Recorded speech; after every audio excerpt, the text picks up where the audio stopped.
How is everyone doing? Strength Chat episode 100. Oh, you there?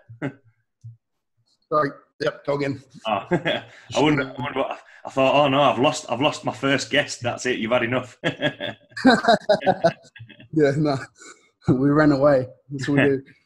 No, go shut the door back on just in case in an hour or two it's just going to get real muggy. So Right. I don't want to be like sweating under, just looking like filth.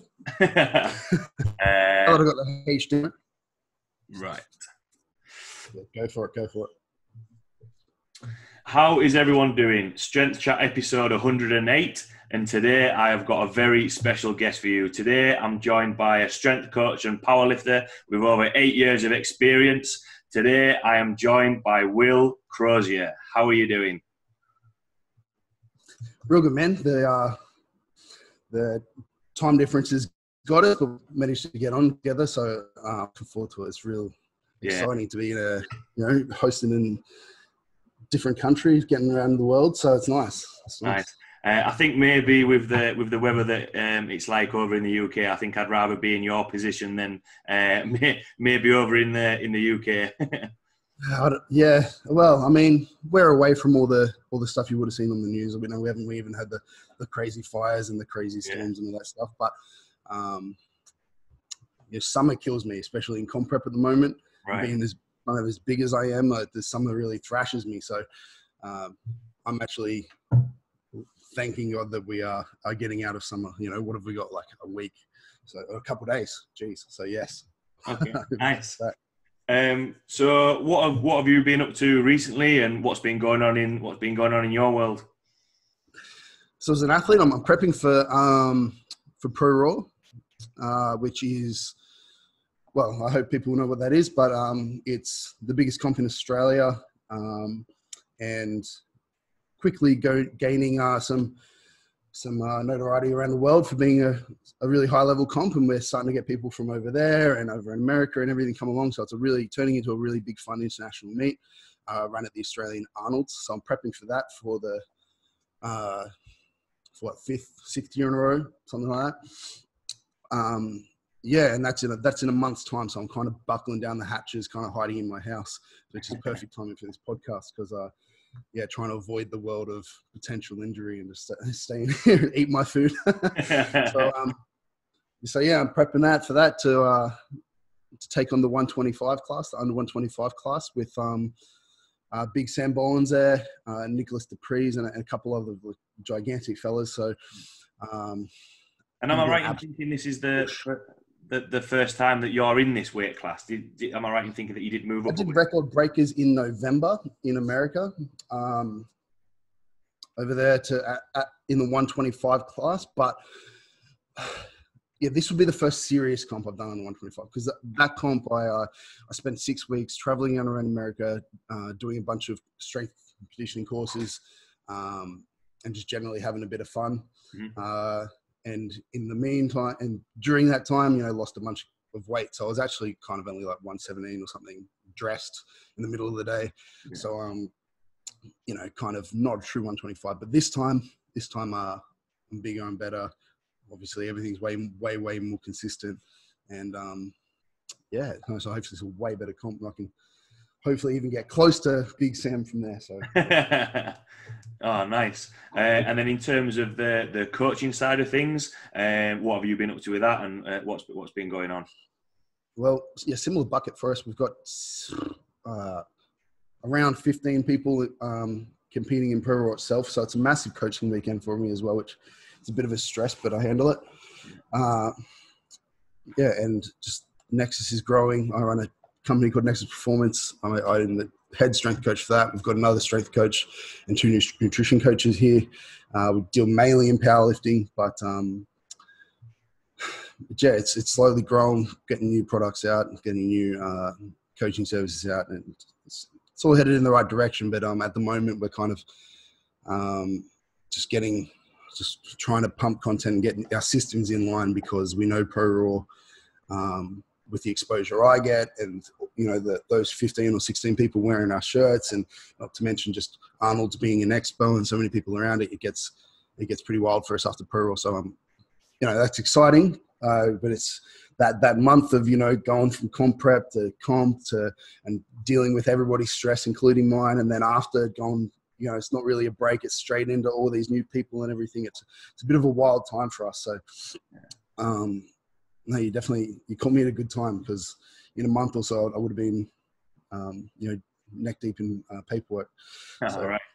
Yeah. How are you for the day that you're competing? Are you coaching on the same day as well, or have you sort of are you just having that day to focus on your own lifts? How is it going to work? Well, yeah, it'll go Friday is the girls, Saturday is the kind of midweight guys, and then Sunday is going to be us, the big heavy boys, and single lifts. So that's the way it's laid out. And we've got people on every single day. So I'll be kind of handling coaching for the Friday, Saturday to some degree. Yeah. Try to not full on, you know, go rapping everybody and stressing over everybody like I do, because you do as a coach, you know, you get really invested in them, and your anxiousness is sometimes higher than theirs running around. So I'm trying to avoid that this year. Got a bunch of people to help me out, which hopefully helps a little bit. And then on the day, we've actually got a huge amount of people in my weight class. So, yeah, obviously I'm not going to be helping them, but I'll just chuck in my little words here and there, you know, after I've, in between my lifts, just run over and tap them on the shoulder, are you okay type thing. But it's not going to be like running out after my squats and wrapping their knees, that's for sure. I hope they understand that, so we're good on that front. But it makes it a much harder weekend. You know, like, it's really hard to balance that. And then you've got, you know, like I said, the international guys flying in, and it's a 2-hour weigh-in, so it's not like a fly in and rest up and everything. And it's really, I think it's a big, stressful, hard competition for everybody. And that's what makes it the best, and it drags the best in. So I'm very confident that the 125 is going to be the show. It's going to be the show. It's going to be massive. So, yeah, absolutely. You know, watching some of the weights that you know you're throwing around, and especially, you know, with Sam Bollins heading over as well. You know, having seen some of his training, yeah, as well from the South Africa. Geez, he's an absolute monster. Geez. And there's names missing from that list as well. There's absolutely a few others on that list as well. But yeah, just like those guys, it's just absolutely, like, if everything came together, we could see 3, 4, maybe even a bit more, 1,000 kilo totals if everybody had like a perfect day in the 125s, which is just outrageous, you know. Like, if I said that a couple of years ago, everybody would be just kind of laughing at you, because, you know, you had Zahir and maybe a couple others up there worldwide, let alone at one competition. So just, I'm excited. I don't even care if I come third or fourth. If I don't play, like, if I hit 1,000, I'll be absolutely over the moon. Whether that's enough to take down, you know, Sam or Nick or whatever. It's whatever. As a sort of like a spectator, that's what you want to see, though. You want to see everyone. I know, because sometimes for some competitions, you know, little things might, especially, you know, with people coming from around the world coming to the event, like, you don't know how they might respond to traveling and that sort of stuff. But yeah, if the stars align, if you like, and everyone has a perfect day, it's going to be quite competitive. And just watching that, you know, it's going to be interesting. Well, every single year, nearly every year, yeah, that I've done Pro Raw, I've been lucky in the 110 class to be super competitive as well. Guys like Tom Martin coming over, as well as a bunch of Aussies coming over to make it super competitive. And nearly every year it's come down to, you know, second, third deadlifts. It was still well and truly in the running. Like last year I had to pull for the win on my third deadlift. And when Tom was here, I had to try and somehow nudge him out. So yeah, it makes it so exciting. And whether you win or lose, it doesn't really phase you that much, just because it's such a high adrenaline. Like, it's good. It's kind of like, it takes away from, sometimes powerlifting is a super boring sport to compete in, because if you're winning by 200-300 kilos or losing by that amount, you know, it's just not even, you're there for you still. I'm not saying that you're there to hit your PBs, and that's what should matter. But it's hard to get all riled up. But when it's like, oh, I got to pull this deadlift to stay in the game, I don't know. I love that. Like, it drives me. And I know it freaks some people out, but it absolutely makes me step it up historically. So hopefully this is the same. Hopefully I don't fall that far behind Nick and Sam and that, and I can actually have a shot on those deadlifts and get to do that again. Nice. Are you going in with any expectations then? Is there certain, obviously you mentioned there, 1,000 kilo total. Are you going in with set goals, or are you sort of going? Yeah. Just the 1,000 kilos, which is just huge. It's going to take a good day. It's certainly not a day that I can be like, just get my opener and still cruise through it. It has to be like an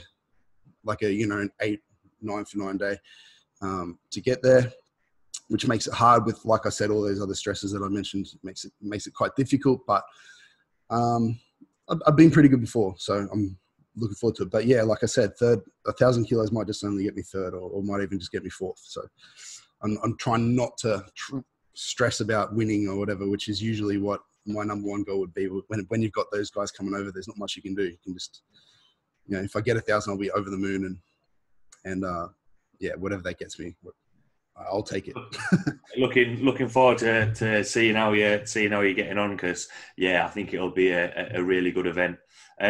So in terms of everyone listening who might not know your background, or know how you got into strength training and powerlifting, and got to the position that you're in now, just want to give a little bit of a background to yourself.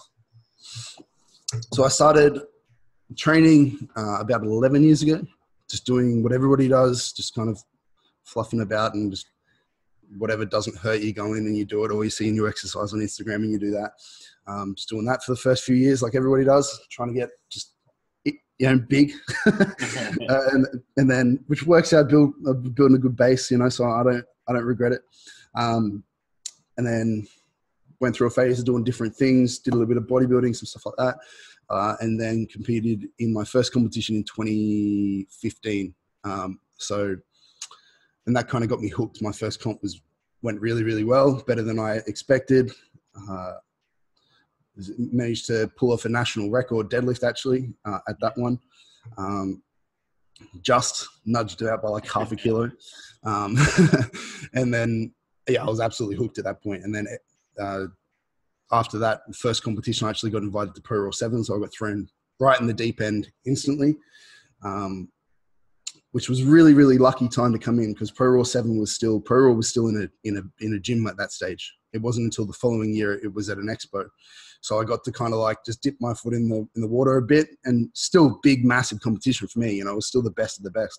And then the first year was a little bit smaller at Arnold's, and then every year was a little bit bigger. So now I'm just, thank God I'm not being thrown in the deep end as to what it is right now, because it's just massive and you can't talk to anybody, and lights, music, people, absolute craziness. So the people that are doing it for the first time now are you're well and truly just, overwhelmed. So I'm lucky I stepped through it. But yeah, that was my comp history. And I forget exactly what I got in my first comp. It was high 780, something in sleeves. And yeah, my last competition was 985 with a 385 squat, 220 bench, and 380 deadlift. In America after that, like I said, not great prep considering we were having a bit of fun along the way, so hopefully I can beat that this time. Otherwise I just it's the winning formula. But so that's that. And as far as coaching goes, similar story, about not 11 years, but about half that time. 7, 8 years. Yeah, I've been coaching, and it started off just like everybody does, commercial gyms, coaching your mums and your general want to get healthy people. And that slowly built my confidence, and I just kind of read everything I could. Always been obsessive with just knowing the details. Had coaches pretty much from the start as well. I think that really, really helped. Looking back on it, maybe not some of the best coaches, but they taught me something. And then every just over the years, getting good coaches, getting more info, going over to America, doing seminars, just buying books, seminars, everything. It's transformed me. And now, like I said, I run the team of 4 coaches, and we're thriving and doing really, really, really well in powerlifting. So nice. I'm starting to get a couple of clients over there, clients in America, clients in through Europe, and it's all coming together. It's a really exciting. I think next couple of years is going to be huge. Ah, cool. And how have you found balancing? Because I always quite like to ask this question because obviously I'm getting to a point now where quite a lot of the powerlifters that I coached were complete beginners, and it was just sort of like an inter-club testing, if you like. We're trying to competition rules. But now people are heading out to competitions, and the competition that I mentioned before we started recording the podcast that people are going to, I'm actually competing on that day as well. I don't think some of the lifters are competing on the same day I am, but I'm going to be handling the day before. How have you found managing coaching and obviously competing yourself? Because as an athlete, you're sort of like immersed in your own training and making sure that you want to do it. But like what we mentioned before, I get really excited when my lifters are out there competing, and you sort of get invested in it. How have you sort of managed to balance it, and how do you find it? Well, outside of my comps, taking away the emotional and stresses and anxiousness of my preps, if that isn't a factor, it's just I think the amount of data that I like to take from people, both subjective and objective, week to week, day to day. Like our spreadsheets are super comprehensive, and our check-ins are pretty comprehensive. And I think that really just allows me to just kind of cut everything out and just look at everything together. Hey, this is the data. Data isn't everything, but this is what they're saying as well. Put them together in some sort of experienced mind, and it spits out in my mind, maybe the direction we should take things, because the way I coach is more in a like I'm not writing up a 12-week program. It's a kind of like I have an idea in our head and a kind of an outlay of the direction that we're headed, but it's kind of a week-to-week thing, as in like how's fatigue this week, and looking at all the data points and the conversations and the lifting and everything, and trying to conclude whether we need to pull things back or add more volume or do this or do that. And I think that's just trying to cut out everything and just look at that at one at a time is the coaching key to that. And during an off season, it's literally like I have my coach. That's probably another big thing that I should mention, and I shouldn't skim over that, because I've always had a coach, and I think it's really important that everybody has a coach. There's no way in hell that I would ever write my own program right now, because the amount of programs I write on a day-to-day basis, the amount of check-ins I do, you would know as a coach, if you get a bunch of bad check-ins on a day and people are just like, oh my God, my lifting's going so bad for whatever reason. It could be a real reason, not a real reason. It just it brings you down, because you're like you said, you're invested in these people. You really, if they do bad, you do bad, kind of, mentally anyway. So I don't want that to affect what I write for myself, because like if they feel bad and then I'm like, oh, maybe I shouldn't put my numbers as high as I wanted to, like you start to like kind of that emotion creeps in, and emotion is a bad way to program. So I've always had a coach. My coach now is Jamie Smith from Melbourne Strength Culture, and we get on really well. He's who I travel around America with. That's why we started coaching. We get on really well. Our coaching relationships super well. Our feedback together, like we understand each other pretty well. He'll listen to me if I say something, it means that I don't have to worry about that. So a lot of the times I'm just rocking up to the gym in an off season, or a not 4 weeks out situation. I'm just rocking up to the gym, going, I know I have to bench today of some sort, and then just pulling up my program and just kind of like going, oh, okay, I'll do that. So I'm not really getting too invested in, like, too caught up in the numbers that I'm doing at the moment, day to day. Like, it's just kind of do things as they come, check the boxes off, Right now, a little bit of a different story, like I had to do a 380 deadlift last night. So it's the whole week I'm kind of in the back of my brain, like, oh God, this is going to be heavy. Like, get your shit together, like eat your food, do your sleeping, all that stuff. I was like really focused. So the whole week or the whole day is focused around kind of like the numbers that are coming up. It's just hard not to when you're starting to hit those heavy singles. But again, really important that I cut the emotion out. So yeah, that's a couple points on it. And then when it comes to the days, I just make sure that my lifters most of my lifters are like 100% of our clients are online. I don't do it in person, which probably helps. Which means that most of my clients have handlers and people around them that help them, whether it's wrapping their knees or just kind of, squatting them or helping them load or whatever it is. And usually I get those people to go to comps with those people. There's no point me trying to jump in last minute and go and try and wrap some knees that, differently to how they've been doing the whole prep. So I don't see a point in trying to take the reins at that point. So I'll just get them to bring those people along. And then on a day like Pro Raw, where I'm trying to remain less stressed, I'll just kind of be like the overseer. Like I'm just, we plan attempts earlier, but if, something that goes wrong, I'll step in and be like, hey, like maybe we go up 5 kilos or down 5 kilos or something like that. And then I'll go back and forth with their handler that's, dealing with them a lot more. And I'll just kind of try and just make little calls here and there, but, not running around and stressing and everything like that. And because Arnold's is already a very stressful event. There's, like I said before, lights, music, the amount of people just frustrate me. So I'm just like, for me, I'm trying to just stay calm, put the earbuds in, try and listen to some music, just sit on my seat, just trying to keep the heart rate down kind of in a way. You mentioned it's a couple impossible not to, but you mentioned a couple of things through there, and why I like asking that question is, and you made a really good point there of we do programs for a living, and sometimes when stress is really high, like for me, I enjoy training, I enjoy going to the gym, that's like the time where I'm focusing on my lifts, and it shouldn't be a stressful situation. Whereas, when you're in coach mode and doing programs, if you are really stressed and worrying about your own training, or what do I need to program for myself to do this? What do I need to work on? When stress levels are low, I think you can make more informed decisions for the clients and offer a better service rather than worrying about your own training. And you can't let that come through as a coach either.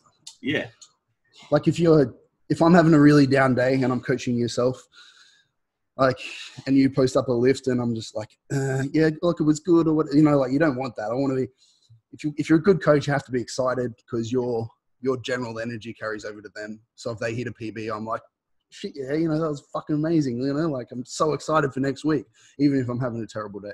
You just have to. There's a good coach. You have to put everything aside, and like you said, just be a good coach, do your job. Yeah, absolutely. It's just professionalism. The amount of times when people are coming in, or when people message me, or whether it's the in person coaching. Yeah, they're investing in you. They've come to you for help. And if it was real negative, that's not gonna. Again, like I mentioned, it's not going to provide them with a good service and allow them to reach their potential.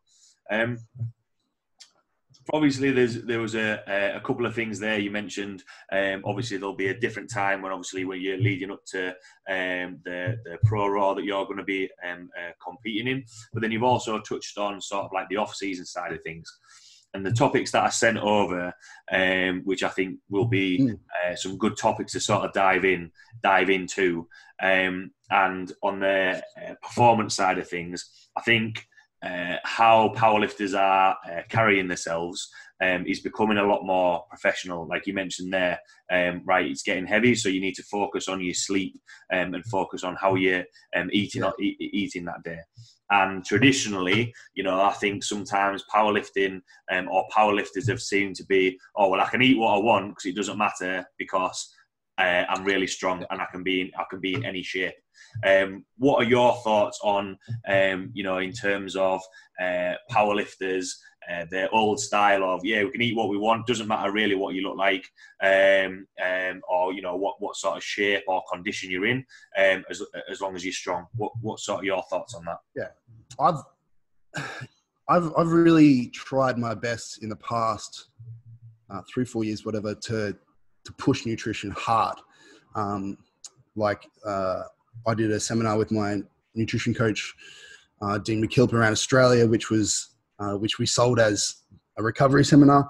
It was called Enhancing Performance and Recovery, which covered, how to recover. So the bigger topics: sleep, nutrition, stress management, and a couple other little things thrown in there. So I've really tried, because when I first stepped into powerlifting in 2015 here in Australia, I'm not sure how it was the rest of the world, but from what I can tell, pretty similar.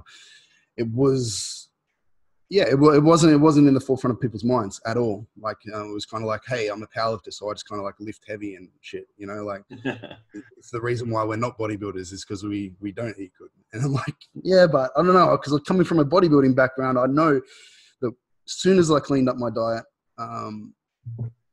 that my training got 1,000 times better. Like, I literally lived it. And I went from one week to the next going like, wow, like this difference is huge. So less from a body composition standpoint, I don't care about that so much in powerlifting, but from performance, like when I stepped into it and I saw everybody just kind of eating crap, I was just like, geez, like what the hell? It's just a missing component. So yeah, like I said, I actually have spent a fair bit of time trying to drill that in, at least to the Australian community. I'm doing my best there. And yeah, it's catching on worldwide when you see, like if we just take this comp, for example, like Nick Dupree's, like, gee, I don't know. It's got to be under 10% body fat at 125. It's got to be. Seeing those towel selfies. And, Sam hasn't got a whole lot of jiggle on his body either. He's a big guy. And myself, I've always been on the leaner side just because my body tends to run fast and I have to eat a lot to keep it up. I came into pro last year at 6%, which I definitely don't recommend, but I needed to make 110. So I've always definitely been on the leaner side, and it allows us guys to bring more muscle mass to the platform. And, muscle moves weight. Fat doesn't move weight. But yeah, I feel with powerlifting being such a low barrier sport, as in like just, everyone can do it, which is absolutely amazing, fantastic thing about powerlifting. It attracts a lot of people that, don't have the discipline to perhaps go high level in some other sports and take their stuff seriously. So I can see how it kind of gets into powerlifting. Yeah. It's not that I just think that everybody's an idiot, it's just that I just feel like maybe people don't have the education coming in, and that's why I've spent a lot of time really pushing it. And I'm really, really happy to see the scene go the way it is. Like I said, like we have 2 nutrition coaches. It's half of our business. And the amount of powerlifters that have started to take that seriously that we've gotten alone over the past few years is just shot way up. So I'm, a lot more people taking it seriously. You look at other companies like Hybrid and stuff, just blowing up with their nutrition in America, stuff like that. I'm sure it's the same there. Yeah. So yeah, that's my thoughts on it. It's super important. People need to take it super more seriously. It's not even on the day-to-day performance, like I said, but if you don't have a lot of muscle, you ain't going to lift a lot of weight. At the end of the day, powerlifting is pretty damn simple. We do 3 lifts. I mean, you could have a whole hour conversation on deadlift technique, but that doesn't mean that in reality, it's not that complex. Once you do it enough times, every single week, multiple times a week for a couple of years, like you should be pretty frigging good technique, like at least, most of the way there. So, so the variables of skill and stuff kind of get capped out, or at least close to capped out relatively quickly. So hypertrophy or the ability to gain more mass and the ability to put more tissue on your body becomes a huge variable that we have control over. I think because it does get to a point where once you can only get so efficient. Yeah. Yeah. Once people have got the skill of squatting, because it is a skill to get that, and then it's like, right, let's start loading the bar up. But there are all other factors of a conversation I had today. He is like starting his, so I think he's now 11. What is it? 8 weeks. Anyway, he's starting. He's going into a competition, and he's done some like beginner competitions before. Started going into the competition, and he said he was feeling tired in sessions, or he said he was feeling tired in this session. And I just said, well, first thing I asked was, how was sleep last night? Oh, well, yes, I slept really well. Okay, so how long ago did you eat? So he got up, he'd had his breakfast, he'd had like a mid-morning snack. He was training about 2-3 o'clock, so he'd had his breakfast, a mid-morning snack, then nothing else. So it was a little bit like, you're probably just hungry. Like, you wouldn't drive from, so I'm based in Leeds. You wouldn't drive from Leeds to London on, half a tank of petrol. You'd make sure that you were fueled and you were ready to go. So I think, like what you mentioned, all the things in the background to be able to help you perform better. So the way we do it is at Nexus, like I said, we take a fair bit of data with our spreadsheets. So on our spreadsheets, we have, day 1, day 2, day 3, kind of down the page. And next to those days on the spreadsheets is like a what we call like a readiness survey. So they step in the gym as their phone to look at their spreadsheet for their program. Right there is 3 or 4 questions: hydration, last night's sleep, eating, fuel, how much food you've had, and a couple other little like boxes, how you're feeling, just how, subjective stuff. We push that to be filled out, literally before every session, because that way a guy that doesn't take nutrition,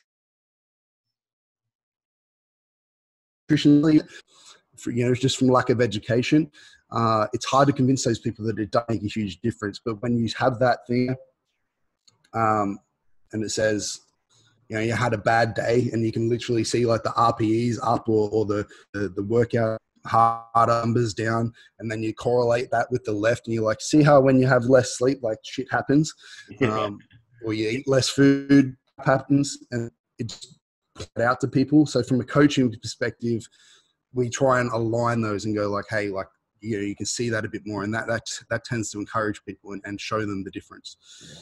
I think a key word there was, the encouragement side of things, because I know we mentioned at the start about, as a coach, that you want to be, you're there for motivation, you're there to guide them, support the clients, and sometimes, like I had it a couple of weeks ago, just with how work had fallen, and I had to change my training days around. I think I did 3 days in a row, and I had to change the time that I was training. So I usually train like on the afternoon, just because of how my schedule falls. And this time I had to squat early morning. I try and that whole thing of, if you're strong, you should be able to train at other times and that sort of stuff. But I didn't have a very good night's sleep. And I trained on the morning. It wasn't a very good session, but I know that there was reasons for that. And I think sometimes when people are first getting into powerlifting or start seeing progress, then all of a sudden they do have a bad session. It's sort of, well, let's have a look at what's caused that. It's not because all of a sudden, it's not as though everything's going up and then all of a sudden the powerlifting gods have just sort of taken your strength away. It is, there's something that's happened there. Just following on from the 2 things that you mentioned about sort of in your answer to the last question, in terms of obviously you mentioned having muscle mass and you can move more mass.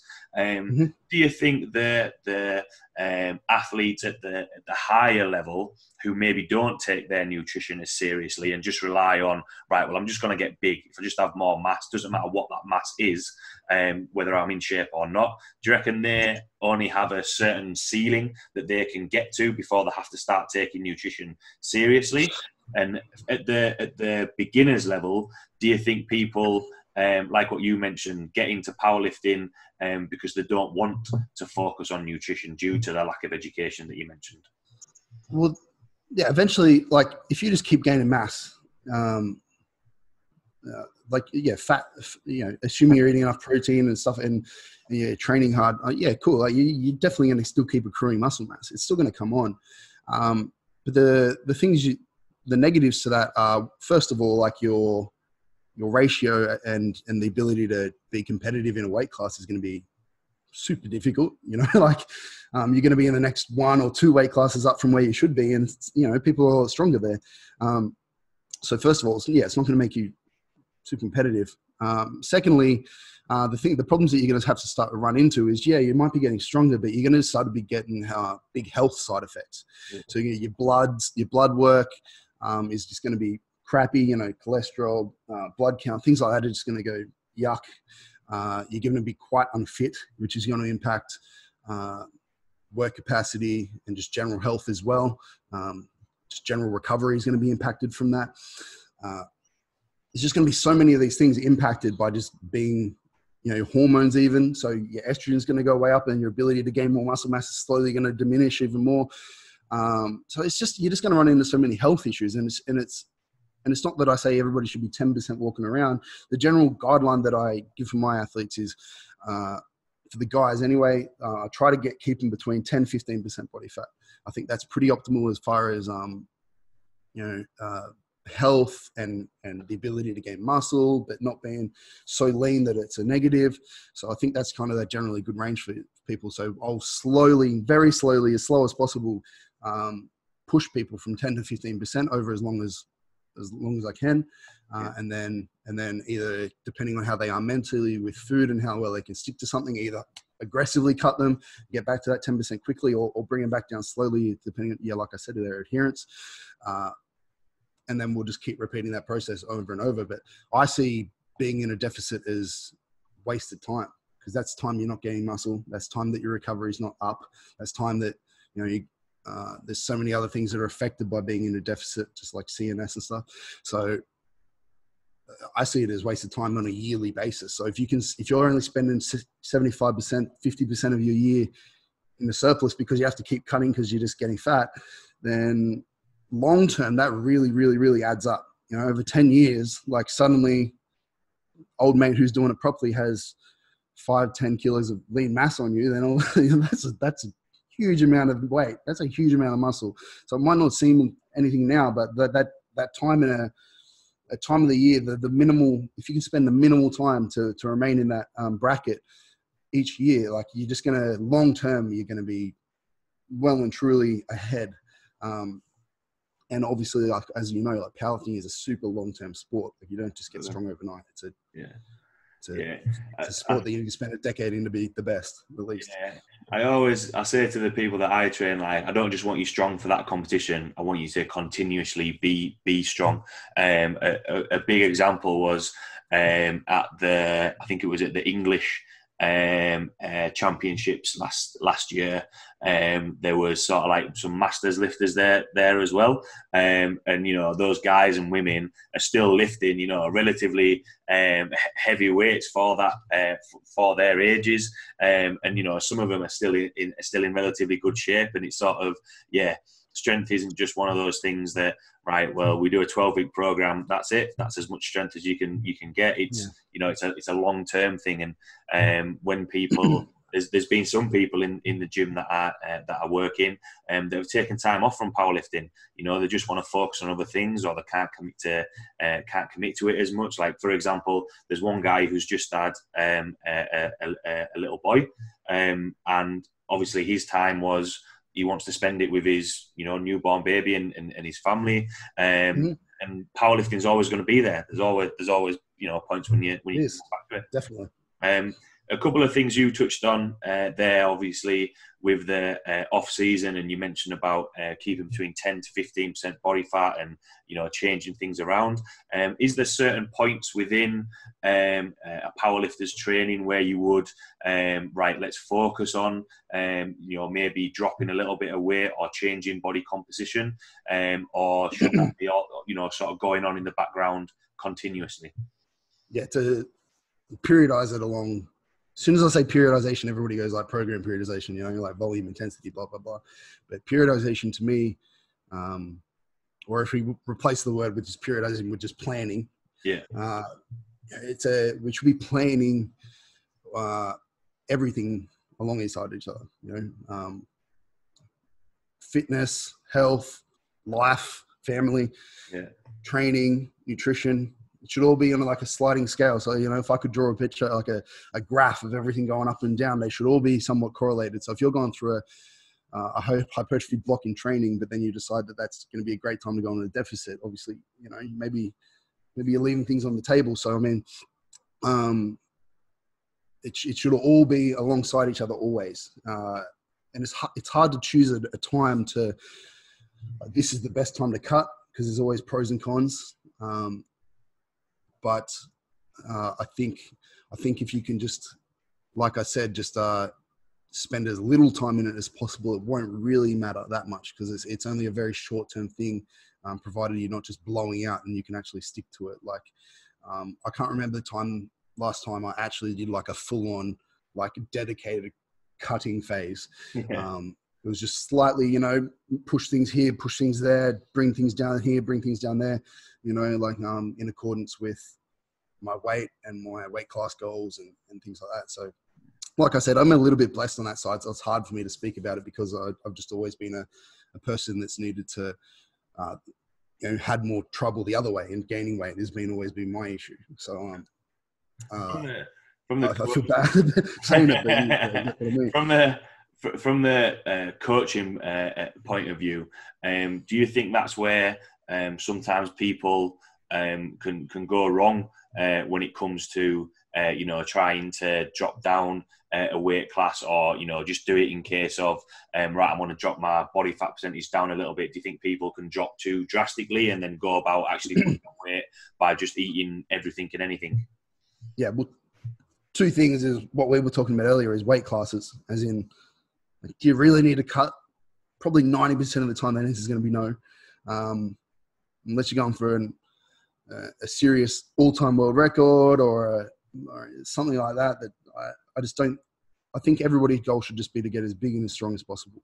Because at the end of the day, you're going to be telling people about how big and strong you were, or whatever. You know what I mean? You're not going to be telling your people in 50 years that, oh, hey, I got first in a tiny weight class that there wasn't anybody in. I cut weight to do it and it was amazing. Like, it's just not a cool story. So I think everybody got into lifting to get as big and as strong as possible. And I think that should be most people's goals until you're at like a really elite level, in which case you're going for world records or doing something like pro roll, where you're taking on these monsters and you have to use every little trick in the book to get them. But up until that point, your answer should probably be don't cut weight. But yeah, outside of that as well, it should be like what I said before. It should be a plan. It should be a long-term plan. Planning is the key. Planning from 6 months out or whatever, not just 6 weeks out, you know. So when I did that cut that I talked about for Pro Raw 11, where I competed at 110, I actually planned on doing 125s. The off season before it was geared for hypertrophy, to gain as much muscle mass as I could to hopefully be somewhat competitive at 125. It didn't work out. There's a few issues. I got sick a little bit here and there, and for various reasons, I couldn't gain as much mass as I wanted to be. And I got a DEXA scan at like, you know, whatever it was, five months out, something like that. And I went, hey, like my muscle mass is my lean mass is still. Like, it's still very possible that we can make this if we do it very smart. So I went to my nutrition coach, Dean, and said to him, you know, what do you reckon? Is this a good idea, or am I being an idiot? And he's like, no, I think it's possible, based on the history and based on what we've done before and achieved together. I think it's there. And so, you know, we started kind of manipulating things at that point to slowly drip down and get there as slow as possible. And even though, like I said, I competed at 110 at almost 7% body fat on the DEXA scan, which was a bit silly, but just kind of necessary to get in that weight class. But I didn't need to cut weight, as in, like, I didn't need to water cut. I didn't need to do sauna. I didn't need to do anything like that, just because we had that long-term plan. And granted, if everybody goes and looks up the results, I didn't do too well that comp. So I'm not saying everybody should do that, but I think we did it in the. So I'm not saying, hey, this worked out, but I think we did it as best as possible. You know, I think if I waited until, you know, a week out and then decided to do some, you know, 5, 6, 7 kilo weight cut, it probably would have went way, way, way worse and put me at way higher injury risk and all this other stuff. So, yeah, I think the answer to that in all is just having a long-term plan. And I think that's absolutely a good way to look at it, because you see some people, you know, a couple of weeks out, like you mentioned, doing a drastic cut can actually lead to you actually maybe having a worse performance. And, you know, the worst thing is, you know, potentially an injury. It is like what you mentioned. There's a lot more things that go on. So I always ask, you know, do people have time away? Do people have holidays, or whether it be with work or anything like that? Just so we can factor those in. So you can be period us as part of the plan. Absolutely. Part of the life segment. Yeah. Do you think, just on a little bit of tangent on there, because I know sometimes from a point of people just first getting in with strength training or powerlifting, and then, you know, gravitating towards working with coaches, do you think the whole thing of, well, I'm just going to Google a 12-week program or whatever it is, do you think that is sort of where people are going wrong, and is sort of like clouding their judgment in terms of, well, actually, I need to think about not this competition, but going into the next competition and how I'm going to build, you know, for the couple of months. Yeah, well, like I said, if you want to be the best it's going to be a long-term journey. It's never going to be, you're going to be the best in your first comp, that's for sure. And with that comes hypertrophy is going to take a long time, muscle mass is going to take a long time, all that stuff. So sometimes the low-hanging fruit, like if I said, hey, you know, I'm going to take this guy and get him as strong as possible for a comp in 6 weeks, 12 weeks, then yeah, like the best way to probably get that guy as strong as possible for that comp is just to do something super specific, just to do like a really high frequency squat, bench, deadlift. You know, like a lot of the programs people run will be like small level Chico or that, and they go like, holy shit, this is amazing, I was so strong on that. And yeah, I mean, like, it's super specific. There's a huge amount of volume through squat, bench, deadlift. If your skill of doing those lifts and doing 1RMs of those lifts doesn't go through the roof with a program like that, I'll be amazed. Yeah. But the problem is that skill is just one of the factors that come into strength. And skill is also the quickest of those three to bring up and to go down. So, I mean, like, yeah, I mean, like a super high frequency program is going to get you amazing results if you're not a well-accomplished, you know, skilled and experienced powerlifter already. So you can bring someone's 1RM through the roof that way, but as well as, you know, are they actually getting a whole lot stronger? Are they just getting a whole lot better at expressing it, but they're not getting a whole lot truly stronger in the background, if you get what I'm saying. Yeah. Hard to word that, because obviously stronger and 1RM in people's mind are the same thing.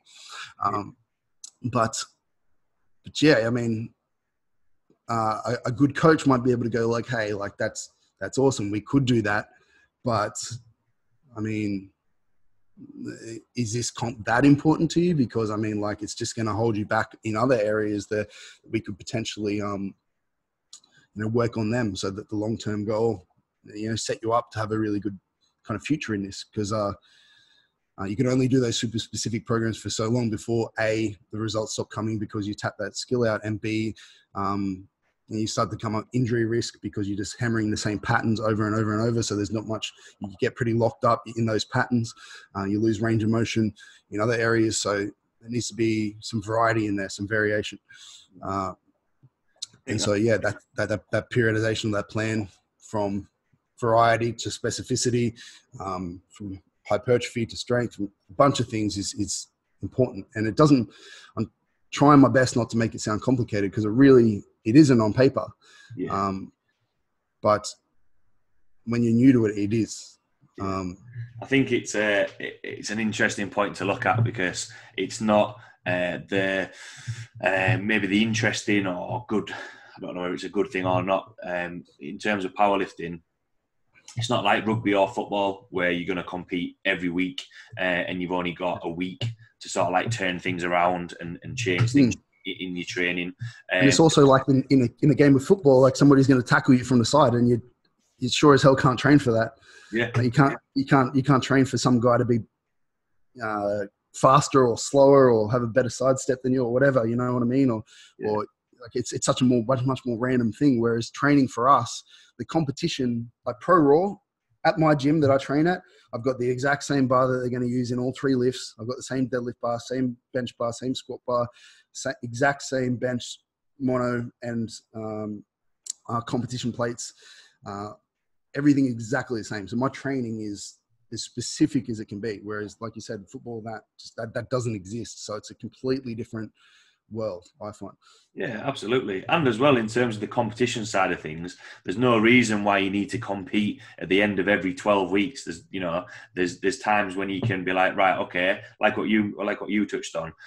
Is it going to be the best idea to do this competition, or can we spend a little bit longer, like what you mentioned, working on other areas and bringing up those weak points, or working on those things that, right, the skills nailed, but let's spend some time, changing the program a little bit. Keep the skill ticking over in the background and progressing, but the focus in terms of the coaching side of things is actually going to be your nutrition. The couple of things that you mentioned on there, sort of in terms of health and either dropping weight and recovery and that sort of stuff. A lot of people mention about conditioning, and we've mentioned quite a lot about strength. But conditioning doesn't always sort of get thrown into the powerlifting world, if you like. And maybe because as soon as you start saying conditioning, some people might say, well, I'm not just going to go for a massive long run or something like that. But how have you found in terms of the conditioning that you might do yourself, or the conditioning that you might program with the clients that you work with?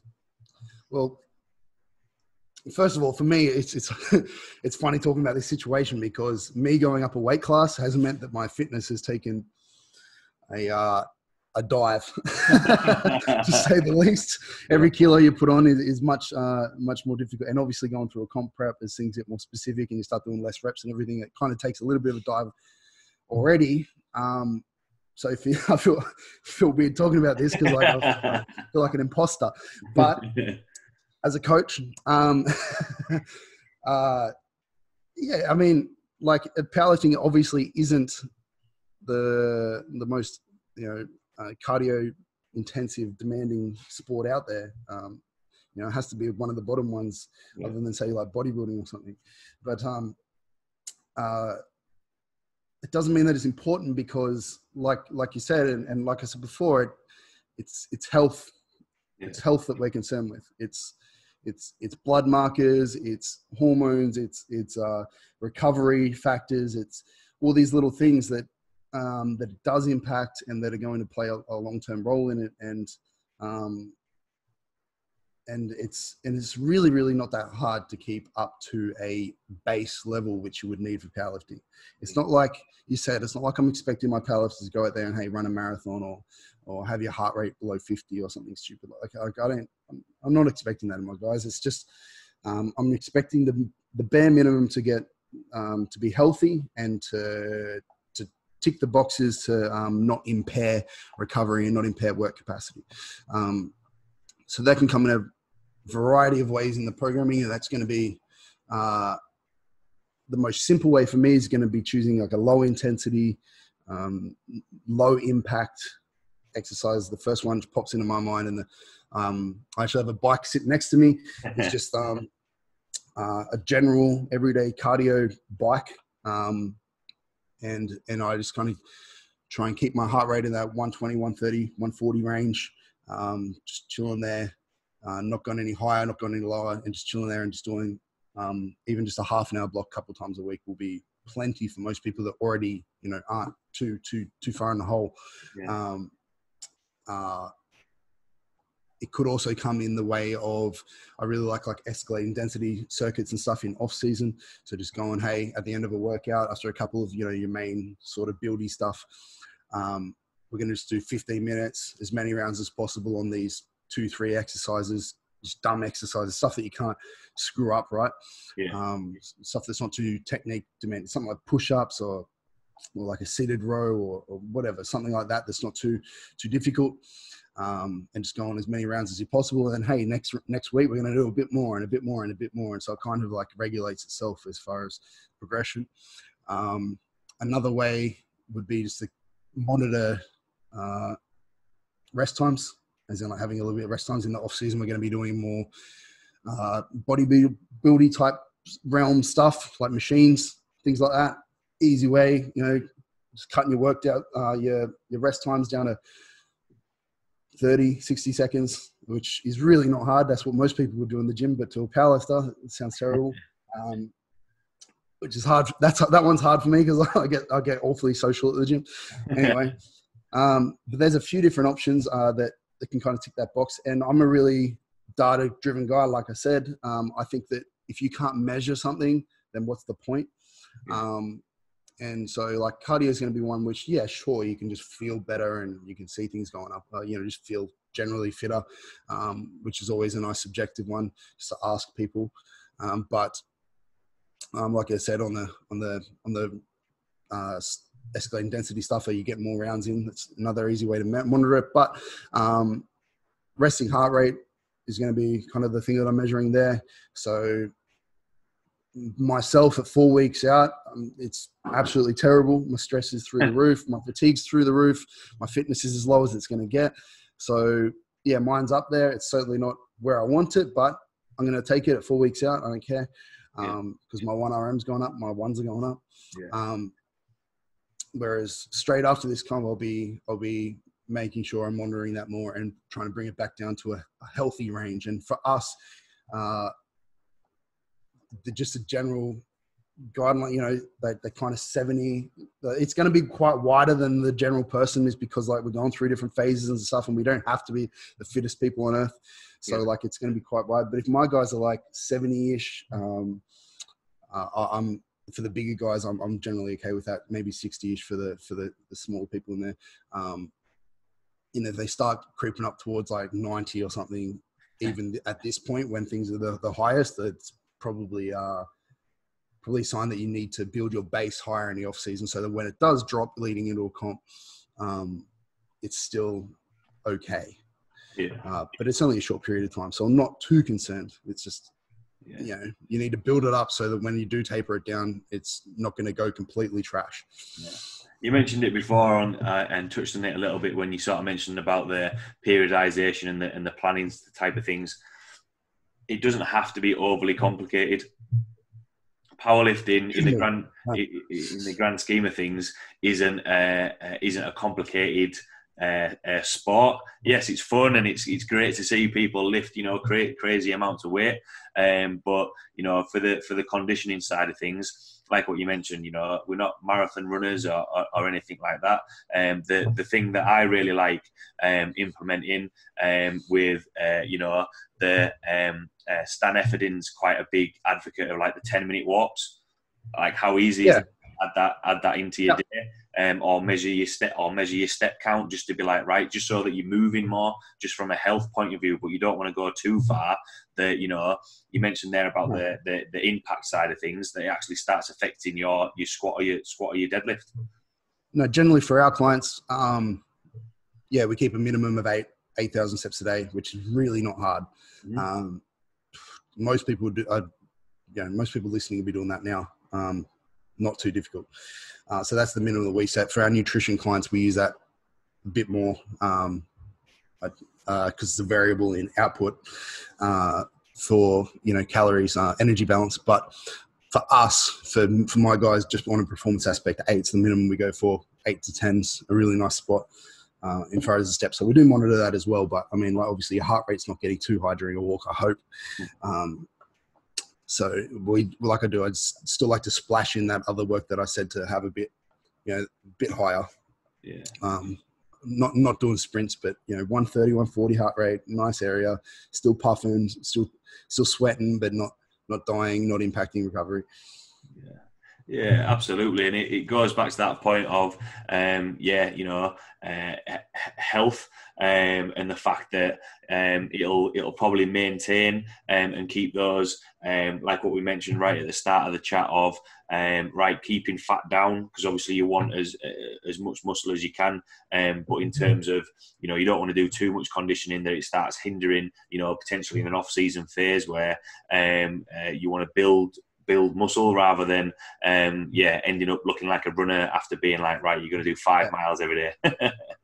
No, and like I said, they can be spliced together quite easily. If you were doing sprints and stuff, then the periodization, the impact on each other would be a bit more, but it's very easy to do minimum health cardio work with hypertrophy work with a bit of strength work spliced in together. It doesn't have to be that hard. Yeah. It's not like I'm going to have a dedicated hypertrophy cardio block. Yeah, it's like what we said about the planning and the periodization. Everything can go over in the background and keep bubbling under. But it is just a case of down to that planning side of things. We've touched on sort of quite a lot of topics there, and some things that maybe people have a little bit of a misunderstanding or can sometimes think that are a little bit too complicated. For everyone listening, and for all the topics that we've covered there, what would be your sort of take-home points or words of wisdom for everyone listening?